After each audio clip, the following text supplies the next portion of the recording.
तुलनात्मक अध्ययन आपको करना है कि कौशाम्बी की धरती कोई साधारण धरती नहीं है।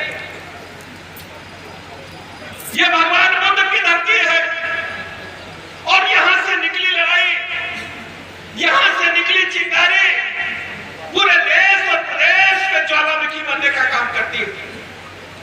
कौशाम्बी का अपना इतिहास है। कौशाम्बी के लोगों से आज हम कहने के लिए आए, क्योंकि आप सब प्रबुद्ध वर्ग के हैं, हमारे सामने प्रबुद्ध वर्ग के हमारे बुजुर्ग बैठे हुए हैं। आप सबको तय करना है, इस देश के अंदर दो विचारधाराएं काम कर रही है।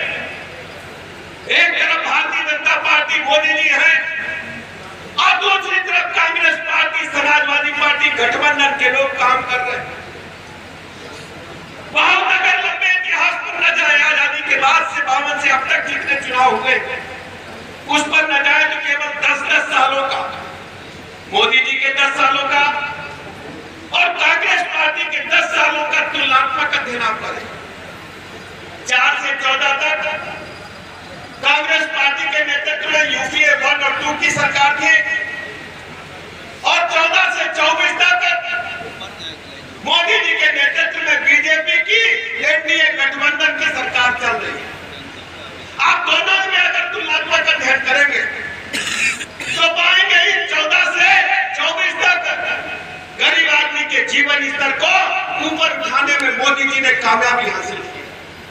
आप सोचिए, हर गरीब का सपना होता है, भले ही वो छप्पर में पैदा हो, खपड़ेल में पैदा हो, जब वो दुनिया छोड़ करके जाए तो अपने बच्चों के लिए एक पक्का मकान लेकर के जाए। अभी सांसद जी बता रहे थे, कौशाम्बी हो या देश का कोई कोना, हम छाती ठोक करके कह सकते हैं प्रधानमंत्री आवास योजना के तहत मोदी जी के आवास की गारंटी गांव-गांव तक पहुंचाने का काम भारतीय जनता पार्टी की सरकार ने किया। शौचालय देखने में तो छोटा काम लगता है, हमने अपनी आंखों से देखा है।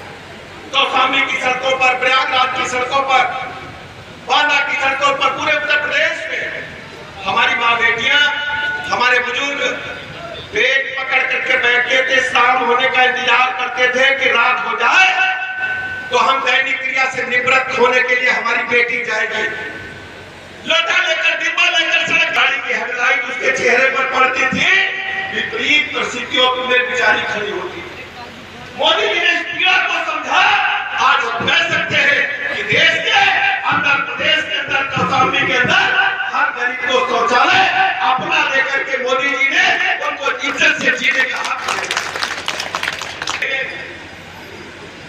हमारी माताएं, बहनें, बुजुर्ग, नौजवान 2-2 किलोमीटर, 1-1 किलोमीटर, 3-3 किलोमीटर बाल्टी डिब्बा लेकर के पीने का पानी लेने के लिए जाते थे।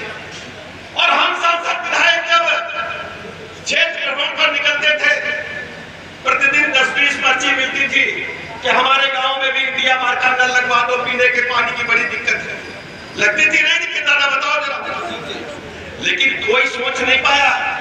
आजादी के 75 साल बाद केवल मोदी जी ने सोचा घर घर नल से जल पहुंचाया जा रहा है, घर घर गांव-गांव टंकी बन रही की बन रही, बताओ जरा हमको। 75 साल बाद कोई नहीं सोच पाया, केवल मोदी जी सोचेंगे कि गरीब आदमी भी स्वच्छ पानी पिएगा। गैस कौन सोचता था? गैस सिलेंडर बड़े आदमी के घर में होता था, या सांसद विधायक चिट्ठी लिखते थे तो गैस सिलेंडर मिलता था। हमने अपनी आंखों से देखा, इसी प्रदेश में गैस सिलेंडर के लिए लाइन लगती थी। रात से लेकर के 4 बजे से दुकान के बाहर हमारे बच्चे, नौजवान लाइन लगाने का काम करते थे। लेकिन आज परिस्थितियां हैं, हर गरीब माँ बेटी को गैस कनेक्शन निःशुल्क देकर उनके जीवन स्तर को ऊपर उठाने में मोदी जी ने कामयाबी हासिल की।